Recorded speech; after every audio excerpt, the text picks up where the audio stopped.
Buenos días, María Elena y los que están aquí, que son multitud. Recuerdo Mar del Plata, el primer congreso al que tuvieron ustedes la amabilidad de invitarme y lo recuerdo con mucho cariño y con admiración, con las focas que había por allí también de admiradoras y de asistentes al congreso. Bien, el tema que me ha tocado a mí hablar es un tema interesante, pero al mismo tiempo que se puede mirar con cierta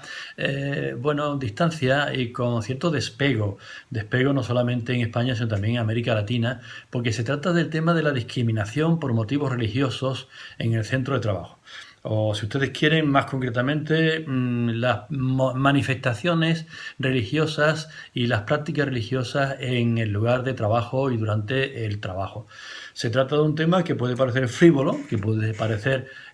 propio de más bien una revista del corazón que de una charla científica, pero que sin embargo no es solamente el tema del velo, del hijab musulmán cuando se lleva al puesto de trabajo,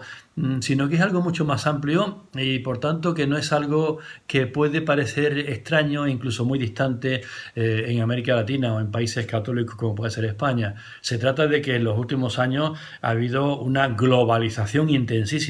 ha habido una multiculturalización de todos los países. Yo creo que no hay ni uno que se haya librado de esa infiltración de diferentes ideologías, diferentes religiones, pensamientos, sentimientos y por tanto entonces es un tema que ha tomado una actualidad rapidísimamente, de improviso quizás se podría decir, pero que está abarcando también a los centros de trabajo, que es el lugar donde se supone que el empresario ordena, manda y establece qué es lo que se puede incluso llevar.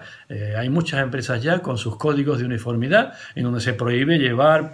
portar símbolos religiosos o se determina cuál es el uniforme que deben llevar los trabajadores. En un mundo de servicios como es el actual, pues no se trata de un mono de trabajo, sino se trata de incluso una vestimenta ciudadana que debe ser conforme a unas ciertas reglas. Entonces es un tema importante que no podemos reducir al simple hecho de la musulmana que ha llevado un velo islámico al trabajo y la han despedido pues porque no quedaba bien frente al público. Es algo mucho más amplio y que se refiere a prácticamente todas las religiones, la católica, las evangélicas, la judía, etcétera, etcétera, ¿no? Así que vamos a ver esa temática y yo le pondría a ustedes algún tipo de temas, de ejemplos, ¿no? Ejemplos que llevan a temas como el policía montado, el personal de la policía de un escuadrón de caballería, al que se le ordena acudir como acompañamiento a una procesión religiosa y se niega a hacerlo porque no es de esa religión a la que pertenece esa procesión, ¿no? Entonces, bueno, pues ahí tenemos una sentencia ya del Tribunal Europeo, del Tribunal Constitucional Español del año 2004, en donde se le reconoce el derecho a protestar y a que se le aparte de ese servicio. En otros casos, pues tenemos, por ejemplo, el supuesto del organista adúltero, una persona que toca el órgano en una iglesia cristiana y que es despedido por adulterio. Bueno, pues ahí tenemos una sentencia del Tribunal Europeo de Derechos Humanos del 2010, el caso Chuz, en donde, se declara, imposibilitado de resolver, pues porque no ha habido suficiente prueba o carga probatoria en cuanto a la vinculación del argumento, del elemento ideológico con el despido producido. El caso del catedrático, en este caso de Filosofía del Derecho de la Universidad Católica de Milán, en Italia, despedido por sus críticas a la Iglesia Católica. En este caso, el caso del Tribunal Europeo de Derechos Humanos del 2009, pues también se declaró el tribunal,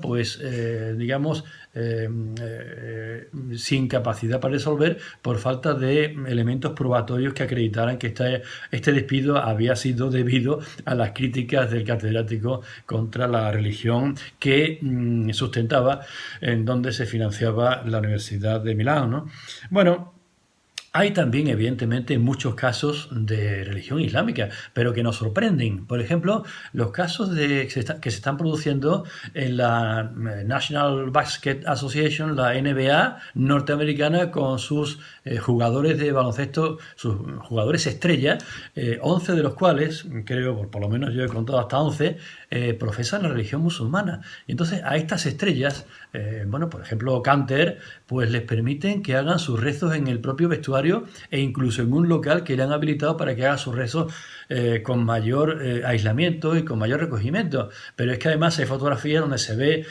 por ejemplo, a Canter, a este señor, a este futbolista estrella, rezando en el momento de la presentación de los equipos en la propia cancha de baloncesto del Madison Square Garden. Está rezando mientras pues lo están presentando y está la gente aplaudiendo. Y dice además él que, bueno, que tiene una comida especial. Ustedes saben que los musulmanes no pueden comer carne de cerdo, ni alcohol pueden beber. Y luego también pues tiene estos lugares recogidos para su propio culto.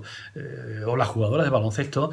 musulmanas que han promovido un largo conflicto en la Federación Internacional de Baloncesto Amateur, que finalmente se ha resuelto permitiéndoles que puedan llevar el hijab, el velo islámico, en sus competiciones deportivas internacionales, después de que el equipo nacional de las Malvinas se retirara de un partido de este tipo internacional porque no se le permitía portar el velo islámico. Son temas interesantes y que mucho cuidado hay que tener, porque no se trata ni de países ni de religiones minoritarias que tengan una amplia mayoría dentro de esa minoría. No se trata del número o de la masa de practicantes de esa religión la que puede provocar una intensificación del conflicto dentro de las empresas, porque ya tenemos las palabras de Gálvez. Gálvez es un profesor belga, a pesar del nombre, refiriéndose a Bélgica cuando dice que la población musulmana en Bélgica es un 5% solamente, la inmensa mayoría es católica en Bélgica, y sin embargo el número de conflictos referidos a la práctica y a sus manifestaciones religiosas dentro de las empresas belgas está provocando o está constituyendo un auténtico nido de avispas en los tribunales belgas. Y efectivamente hay casos como los casos importantes de Agvita, del Tribunal de Justicia de la Unión Europea del 2017, en donde justamente se juzga un caso de una chica belga que acude al trabajo con el velo islámico puesto y provoca el rechazo de la empresa, o también el caso francés de Bournaoui, que se trata también de una ingeniera de proyectos musulmana.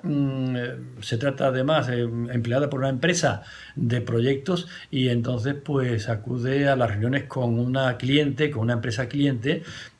con el velo islámico, y provoca la protesta de esta empresa porque, bueno, pues le distrae la contemplación de esta persona, que es una ingeniera, pero que sin embargo, pues bueno, pues el tema religioso en esas reuniones, que son muy importantes para definir el proyecto, pues les tiene un poco de alguna manera distraídos, ¿no? En este sentido, entonces, pues hay muchos casos, y es lo que vamos a ver ahora. Y empezaremos por el tema legal, que dicen las leyes, que dicen los ordenamientos. Evidentemente, pues están ahí la Declaración Universal de Derechos del Hombre, el Pacto de Derechos Civiles y Políticos. Encontramos que en Europa pues tenemos evidentemente la Carta Comunitaria de Derechos Fundamentales,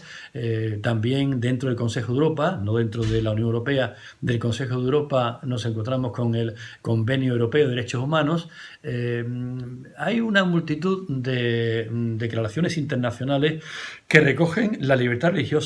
no solamente la libertad para creer hacia adentro, sino también la libertad para expresar, para manifestar su creencia religiosa, incluso aun cuando sea una religión minoritaria en cualquier país. El tema es que son declaraciones demasiado amplias, ampulosas,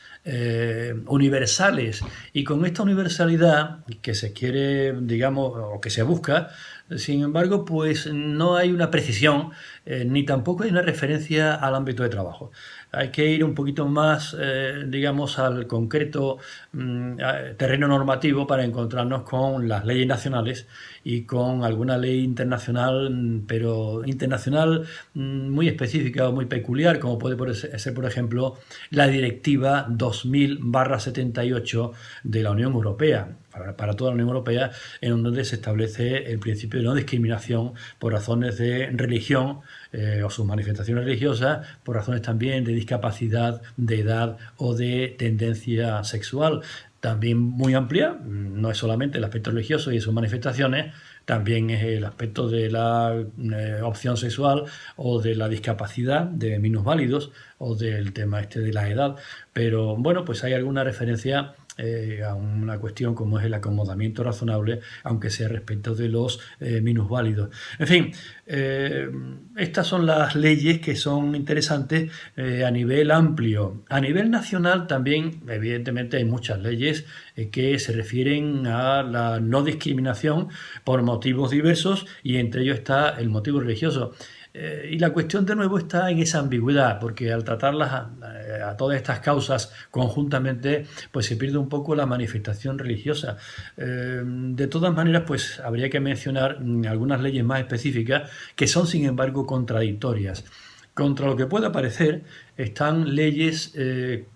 amplias, como es la Ley de Derechos Civiles norteamericana del 64, que fue reformada en el 71 en el sentido de respetar las manifestaciones religiosas y de incluso de promover las posibilidades de estas manifestaciones. Esta ley de reforma de la de Derechos Civiles del 64, pues digamos influye en dos sentencias importantísimas canadienses de mediados de los 80, en donde pues ya se establece con rotundidad este apoyo a las manifestaciones religiosas de diversos signos. Frente a esas leyes americanas, pues creo que también hay que citar leyes que están en contradicción con estas dos que he mencionado antes,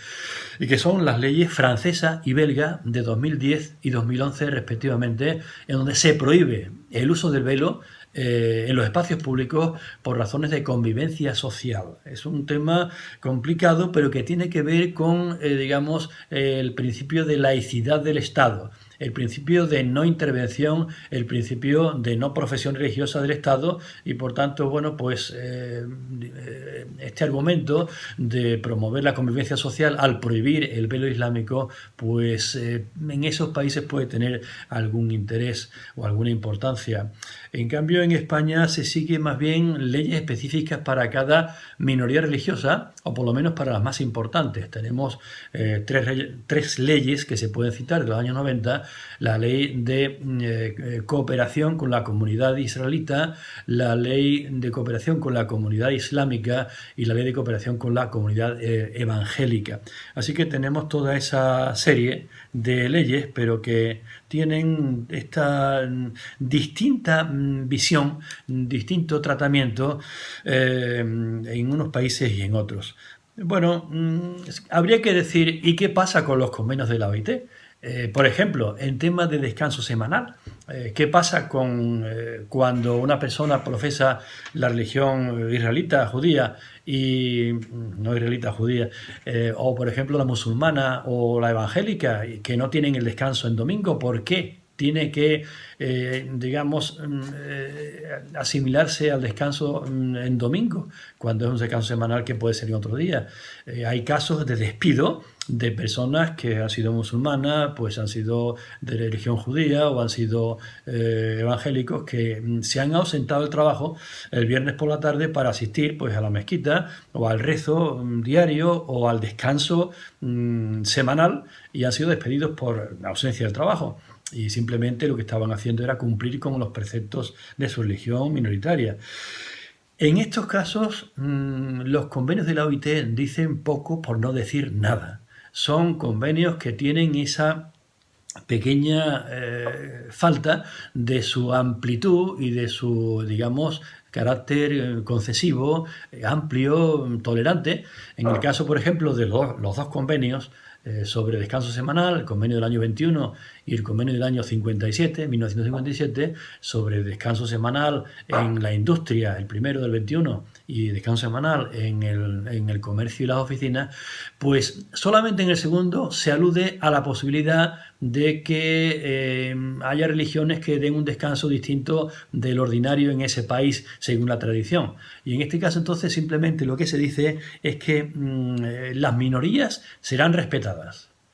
Pero a continuación dice en lo posible, con lo cual pues nos encontramos que los convenios de la OIT tienen que descansar en lo que diga la legislación de cada estado para que se cumpla o no. Por tanto, realmente es a la legislación de cada estado a lo que hay que ver. En cuanto a legislación, yo me refería también a un importantísimo informe canadiense, el informe Bouchard-Taylor del año 2008. Estamos hablando de fechas relativamente recientes. Un informe que ha tenido un enorme impacto en Europa a raíz de una sentencia del Tribunal de Justicia Europeo, en donde pues la sentencia Ebaida del 2013, en donde pues se le menciona elogiosamente para indicar cuál es la vía que se debería seguir en este tema del conflicto entre manifestaciones religiosas de los trabajadores y la libertad de empresa para decidir, ordenar y regular y sancionar. Digamos que este informe Bouchard-Taylor es un informe que se encargó por el gobierno de Ontario a raíz de los acontecimientos de la provincia de Quebec, que es francófona y que en esos momentos estaba en momentos muy complicados, pues porque se estaba pidiendo referéndum para ir a la independencia del Canadá, ¿no? Frente al Canadá. Entonces, en estos temas de ese informe hecho por la comisión liderada por estos dos profesores, Bouchard y Taylor, pues quizá lo más interesante sean los casos resueltos no ya solamente por los tribunales canadienses, sino también por las autoridades administrativas o escolares, por ejemplo, o empresariales, en cada caso, que configuran pues prácticamente la segunda mitad del informe, y donde hay casos tan curiosos como, digamos, la protesta de los policías montados del Canadá de religión sikh. Ustedes saben que se les obliga por la religión sikh a llevar un turbante muy alto, diciendo que el casco de motorista o el casco de policía montada a caballo pues no les venía bien por su religión. Y bueno, y entonces pues se llegó a un acuerdo en donde la administración de la policía montada del Canadá establece que tanto vale uno como otro y que los que quieran pueden llevar turbante en lugar de casco de policía o de montado o motorizado, ¿no? Bien, como digo, entonces no son, digamos, leyes que puedan presumir de demasiado concretas y de demasiado eficaces. Por tanto, hay que ir a los tribunales. Hay que ver qué dicen los tribunales y hay una enorme cantidad de sentencias, por lo que yo me voy a tener que restringir a las sentencias de dos tribunales, los dos europeos, el Tribunal de Justicia de la Unión Europea, que interpreta el precepto relativo respectivo dentro de la Carta Europea de Derechos Fundamentales, la Carta Comunitaria de Derechos Fundamentales, y el Tribunal Europeo de Derechos Humanos, o sea, Tribunal de Justicia de la Unión Europea y Tribunal Europeo de Derechos Humanos, el cual este último interpreta el Convenio Europeo de Derechos Humanos. También tengo que decir que, evidentemente, el Tribunal de Justicia Europeo interpreta no solamente la Carta Comunitaria de Derechos Fundamentales, sino la directiva que acabo de mencionar hace un momento, la directiva 2000/78 sobre no discriminación por razones religiosas y sus manifestaciones, edad, pues minusvalía y opción sexual. En este sentido hay que decir, lo primero de todo es que los tribunales han cumplido una enorme labor de delimitación y de búsqueda de reglas y de técnicas para resolver los casos. De delimitación, pues porque ha desbrozado lo que es cierto de lo que es falso. En algunos casos, buscando la protección de la libertad religiosa, pues personas que han sido sancionadas o despedidas en el centro de trabajo por alguna actuación que la empresa ha considerado que no podía permitir, pues han alegado que lo hacían en función de una religión y por tanto tenían derecho a ser respetados en esa manifestación. Pero claro, se ha tratado de personas que estaban defendiendo el cambio climático. Eso no es religión, ha dicho uno de estos tribunales que estamos comentando. La asistencia al suicidio como religión no es religión, ¿se entiende? Aun cuando, bueno, pues se podría entender que es algo relativo a una idea o ideología o convicción que puede llegar a un cierto grado de resolución, por no llamar de fanatismo, ¿no? O también se ha mencionado el tema del pacifismo. Bueno, pues como pacifista pues se ha hecho algún tipo de planteo, algún tipo de manifestación que no ha sido, y los tribunales europeos han considerado que no es una religión. En otros casos han considerado que es religión, pero que no es admisible o bien la propia religión o bien sus manifestaciones, o ambos casos, ¿no? En este supuesto nos encontramos con la Iglesia de la Cienciología, que en dos sentencias, una del Tribunal Europeo de Derechos Humanos y otra del Tribunal de Justicia Europeo, pero ambas del mismo año antiquísimo ya, de 1974, cuando muchos de ustedes todavía no habían nacido, pues se establece que, digamos, la justicia y las autoridades de cada país, en un caso Rusia, en el otro caso Gran Bretaña, habían hecho bien, estaban autorizadas porque habían prohibido, en el caso de Rusia, el registro como religión, y en el caso de Gran Bretaña la entrada de un cierto cargo de esa iglesia en el país. Estaban justificados porque, digamos, era una religión socialmente peligrosa. En algún otro caso, la iglesia de Moon, etcétera, también ha habido alguna manifestación al respecto. Y luego pues ha habido, como digo, normas regulando las distintas facetas de las manifestaciones religiosas.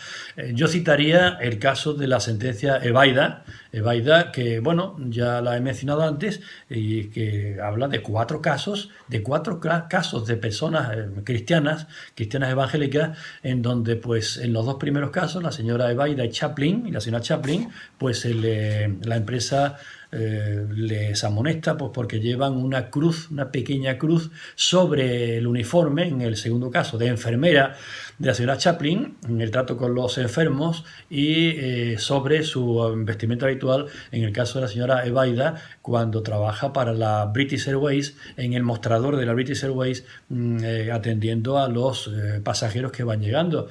En estos casos, pues, y en los otros también, el otro es la sentencia McFarland, de un señor que trabaja en una empresa de asesoramiento sexual, pero él se niega a asesorar sexualmente a las parejas homosexuales, y entonces la empresa lo despide. Entonces, bueno, pues aquí la sentencia de Biden pues es también interesante. Y en el caso también de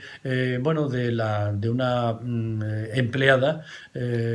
para una empresa que, bueno, también está en esta temática de tema sexual, y también se le cambia y finalmente es despedida. Bueno, pues esa sentencia Ebaida, por la primera de las cuatro personas que estamos comentando, pues tiene una cierta importancia, como he dicho antes, por su aceptación del informe Bouchard-Taylor, y esta sentencia es del año 2013. Por último, la importancia de la jurisprudencia hay que tenerla referida a una gran excepción al respeto a las manifestaciones religiosas de los trabajadores en los centros de trabajo, y es la excepción que se llamaría en Norteamérica la Ministerial Exception, la excepción ministerial, y que en los países europeos se llama de las empresas de tendencia, y que básicamente se refieren a las iglesias y a sus organizaciones docentes, hospitalarias, etcétera, que agrupa a miles y miles de empleados en los hospitales, las escuelas y los centros de cualquier tipo de asistencia social, de inmigración, etcétera, de todas estas escuelas. Baste decir, de todas estas religiones, baste decir que la Iglesia Evangélica Alemana pues tiene 435.000 empleados, y que la Iglesia la Iglesia Evangélica en su institución Diaconia, que agrupa todas estas hospitales, escuelas, etcétera, y que una institución paralela como es Cáritas de la Iglesia Católica en la misma Alemania agrupa a cerca de 450.000 empleados entre médicos, enfermeros, profesores, expertos en psicología, asistentes sociales, etcétera. En Estados Unidos hay 10.000 escuelas parroquiales solamente de la Iglesia Católica, lo cual significa, bueno, pues quizá el doble o más de maestros de escuela, por no hablar de, como digo, de hospitales, que son muchísimos. La sanidad privada en Estados Unidos es muy importante, mucho más importante que la pública, y dentro de esa sanidad privada las iglesias tienen hospitales importantísimos. Bien, pues en estos casos la jurisprudencia establece una excepción. Entiende que dentro de la Iglesia y de las relaciones de esta Iglesia con sus empleados, el Estado no debe meterse. Principio de no intervención que hasta cierto punto tiene su lógica, porque si se defiende a uno, pues se ataca al otro. Si se defiende a esa persona, como el caso del organista adúltero, pues se está atacando a quien lo despide. Pero también en muchos casos pues nos estamos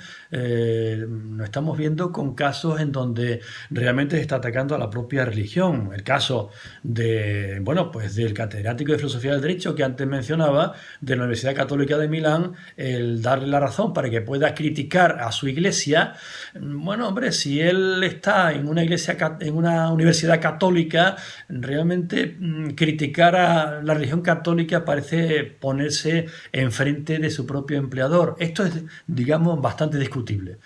pero cada vez más se ve esa excepción como algo que quizá no debería ser en todos sus casos y en todas sus manifestaciones. Despedir, como pasa en España, la Iglesia Católica tiene la opción de que los profesores de religión católica de todos los centros públicos españoles, los centros del Estado, que por cierto es un centro, el Estado es no confesional y sin embargo tiene enseñanza católica, pues el nombramiento de estos profesores lo hace cada año el obispado correspondiente. Y ese obispado pues puede no renovar, simplemente pues porque, y ha ocurrido ya en muchos casos, sobre todo el caso de Resurrección Galera, el más conocido, en donde por el simple hecho de haberse casado con un divorciado, esa profesora de religión católica que estaba soltera y se casa con un divorciado, o por el simple hecho de haberse divorciado, en España está admitido legalmente el divorcio, pero la Iglesia Católica no lo admite, por el simple hecho de haberse divorciado, esta persona de religión católica pues no se le renueva el nombramiento. Ya esto es algo bastante más discutible. Bien, la cuestión, y ya entramos en la parte final de mi charla, de toda esta intervención de los tribunales que ha sido pasmosamente precisa e interesante, la cuestión es que empieza a agotarse quizá. Y sobre todo porque las técnicas de solución que está utilizando pues empieza también de alguna manera a llegar a soluciones bastante discutibles o bastante complejas, demasiado complejas que prácticamente no se entienden. Estos tribunales europeos, el Tribunal Europeo de Derechos Humanos y el Tribunal de Justicia de la Unión Europea, tienen la capacidad de no resolver directamente, sino de remitir, o sea, de exponer el principio o el criterio, pues este conflicto pues se resuelve conforme a este artículo o no se resuelve, etc. Y remitir la solución concreta pues al Tribunal Nacional que plantea la cuestión o donde se está planteando la cuestión. Pues bien, en estos casos las técnicas utilizadas a veces no son las más adecuadas. Y entonces, brevemente ya les diré que... Bien, gracias por este descanso que me han dado ustedes. Y continuamos ya prácticamente para terminar con lo que estábamos comentando, de que ha habido una cierta saturación en estos últimos años respecto de las técnicas utilizadas por los tribunales para llegar a soluciones en esta materia tan complicada de distintas manifestaciones de la fe religiosa en los centros de trabajo. En este sentido, pues habría que mencionar el primero, que ya lo hice anteriormente, respecto del contenido esencial de un derecho fundamental, delimitar cuál es el contenido esencial. Es la teoría de la Wissensgehaltsgarantie o la técnica de la Wissensgehaltsgarantie, como dicen los alemanes, que son los creadores de la idea, y que nos lleva, digamos, en nuestro caso a pocas conclusiones. Pero bueno, también sirve porque permite determinar lo que no se debería, la legislación de un Estado, frente a una normativa como la Constitución o incluso como una normativa como una ley o una declaración internacional, establecer invadiendo ese contenido esencial. La técnica que se utiliza con mayor difusión, mayor amplitud por los tribunales, por lo menos los europeos, es la técnica que podríamos llamar de la proporcionalidad. En el caso, además, lo contempla específicamente, en el caso de conflicto entre dos derechos fundamentales o libertades fundamentales, como por ejemplo podría ser la libertad religiosa y sus manifestaciones frente a la libertad de empresa,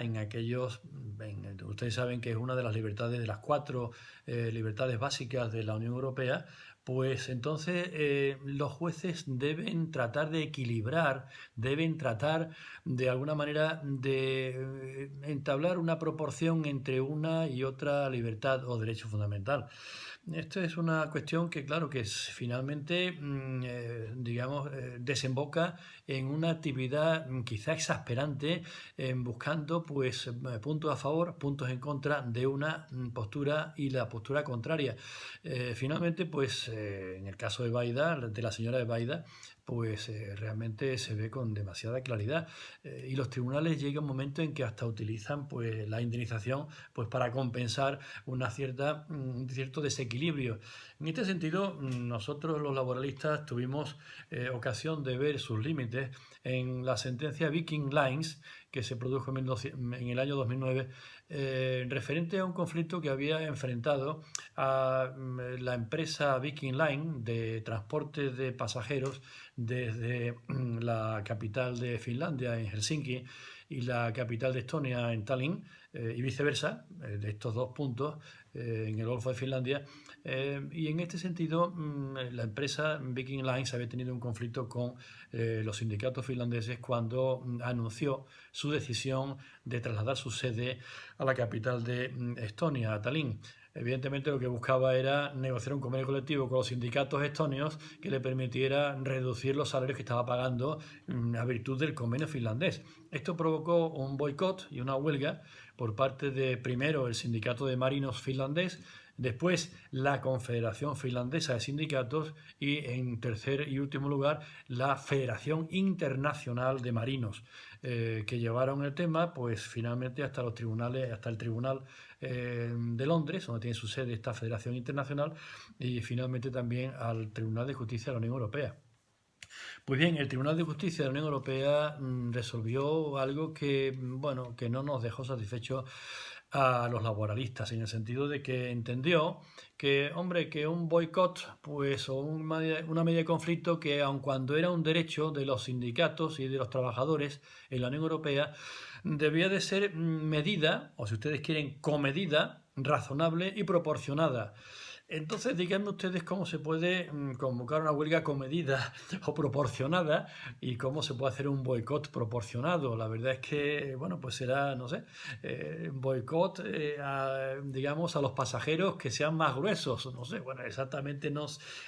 quedamos un poco perplejos, porque además la sentencia remitía al tribunal que había planteado la cuestión prejudicial, el Tribunal de Londres, la solución concreta. Nos quedábamos sin saber qué había decidido el Tribunal de Londres. Entonces, a raíz de ese conflicto, de ese asunto, los laboralistas empezamos a pensar que, digamos, la técnica de la proporcionalidad en algunos casos es muy difícil de aplicar. Ustedes piensen no ya en una huelga o en un boicot, sino en el derecho a la vida o el derecho a la salud. ¿Cómo se puede limitar para que sea proporcional a la limitación que se establece a la libertad de empresa en estos casos? Es algo bastante complicado. Y finalmente aparece la tercera técnica, que es esta que les he comentado a ustedes, muy, digamos, respaldada a partir de la sentencia de Baida del 2013, cuando pues se establece que es una buena salida. ¿Por qué es una buena salida aquella o esta del acomodamiento razonable, de la reasonable accommodation? Pues porque no trata de limitar un derecho para equilibrarlo con el otro, ni aumentar aquel para emparejar al contrario. Se trata de buscar salidas dentro de la propia empresa, en el caso este que estamos comentando, y que a veces pues no tiene nada que ver con lo que se está discutiendo. Por ejemplo, cuando en una relación laboral pues una persona se niega a trabajar porque, pongamos por caso, los médicos o enfermeras no quieren asistir a un aborto, o un farmacéutico, son casos que se han dado y que se han, digamos, condenado, se han resuelto, o en el caso de un farmacéutico que se niega a vender la píldora del día después pues porque es abortiva y va contra su propia creencia o religión, ¿no? Bueno, pues en estos casos se trataría no ya de buscar una solución en la propia relación conflictiva entre ese trabajador y la empresa, sino buscar alguna solución dentro de la empresa como un todo. Es decir, se le puede cambiar de puesto de trabajo. No se trata de, digamos, de, bueno, pues a ti te quito los salarios, sino se le cambia a un sitio donde no tenga, por ejemplo, trato con los pacientes, o trato con el tema del aborto, o se le mantiene en esa sala de operaciones, pero no hace operaciones de aborto, por ejemplo, ¿no? Quien dice esto pues dice muchas más posibilidades. De cambio, bien, tú no quieres descansar en domingo, sino quieres descansar en la tarde del viernes hacia el sábado porque eres de otra religión. Muy bien, pues entonces lo que hacemos es que tú, en lugar de descansar el domingo, descansas en esos días. Tengo posibilidades porque, digamos, una empresa de trabajo continuo, y entonces, bueno, el acomodamiento razonable, a partir de su enunciación en la legislación norteamericana, obliga o incita a buscar una solución alternativa que sea razonable, es decir, que no implique un gasto desmedido, desmesurado para la entidad del conflicto que hay, a la persona que cede, a la persona del empresario. Acomodamiento razonable, en principio, está pensado para estos temas de religión, en donde pues quien debe ceder es la empresa, pero no necesariamente tiene que ser siempre de un lado, puede ser también o de los dos o de la otra parte, ¿no?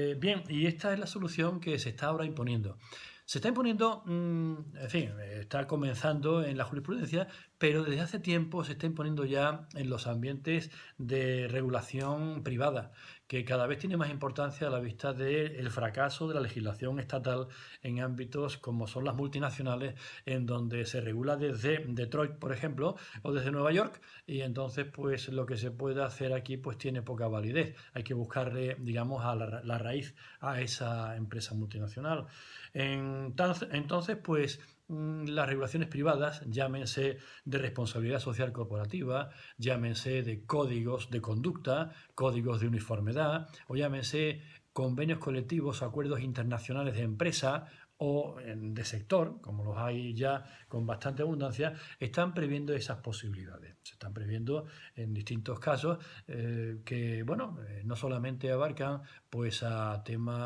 regulaciones internacionales, sino también a regulaciones nacionales